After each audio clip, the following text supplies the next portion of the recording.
Hi friends, आज हम बात करेंगे विटामिन डी बॉडी के लिए क्यों इम्पोर्टेंट है। आप सबको पता है बॉडी हेड से लेकर टो तक ज़्यादातर बोन से मिलकर बनी होती है और इस बोन का स्ट्रॉन्ग रहना बिना विटामिन डी के इम्पॉसिबल है। बच्चों के बड़े होने का, एडल्ट लाइफ और ओल्ड एज सभी टाइम पे बोन का स्ट्रॉन्ग रहना बहुत ज़रूरी है, क्योंकि फ्रैक्चर का चांस सभी टाइम पे बना होता है।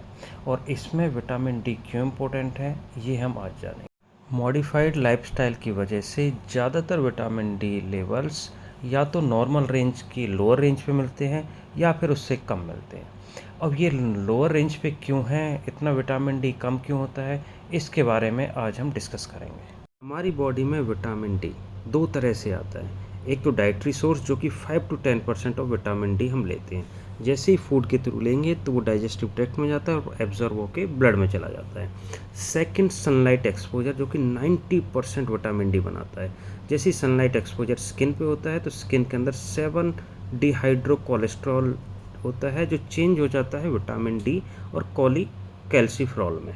ये कोलिकैल्सिफेरॉल ब्लड के अंदर जाता है और ब्लड के अंदर एक प्रोटीन होता है विटामिन डी बाइंडिंग प्रोटीन। इससे बाइंड होके विटामिन डी लिवर में पहुंच जाता है। अब लिवर में एक एंजाइम होता है 25 हाइड्रोक्सिलेज, वो इस कोलिकैल्सिफेरॉल को कन्वर्ट कर देता है 25 हाइड्रोक्सी कोलिकैल्सिफेरॉल में। अब ये हार्मोन यहाँ से ब्लड के थ्रू होता हुआ किडनी में पहुंच जाता है। किडनी के अंदर एक दूसरा एंजाइम होता है 1 अल्फा हाइड्रोक्सिलेज। ये 1 अल्फा हाइड्रोक्सिलेज जो हार्मोन लिवर से आया था उसको चेंज कर देता है 125 डिहाइड्रोक्सी कोलिकैल्सिफेरॉल में, और ये विटामिन डी की सबसे एक्टिव फॉर्म होती है। उसके बाद ये स्टिमुलेट करता है डाइजेस्टिव ट्रैक्ट, मेनली इंटेस्टाइन को, कि वहाँ से कैल्शियम और फास्फोरस का एब्जॉर्प्शन बढ़ाए। सेकंड, ये स्टिमुलेट करता है किडनी को कि कैल्शियम का रीअब्जॉर्प्शन करे अगेंस्ट फॉस्फेट एक्सक्रीशन के।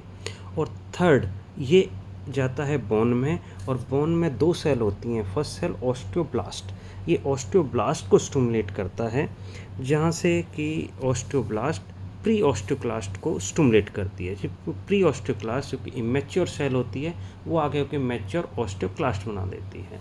उसके बाद ऑस्टियोक्लास्ट सेल कुछ एंजाइम रिलीज़ करती है, कुछ एसिड रिलीज़ करती है, जिसकी वजह से बोन को पिघला देती है और बोन में से कैल्शियम और फास्फोरस रिलीज़ होकर ब्लड के अंदर आ जाते हैं।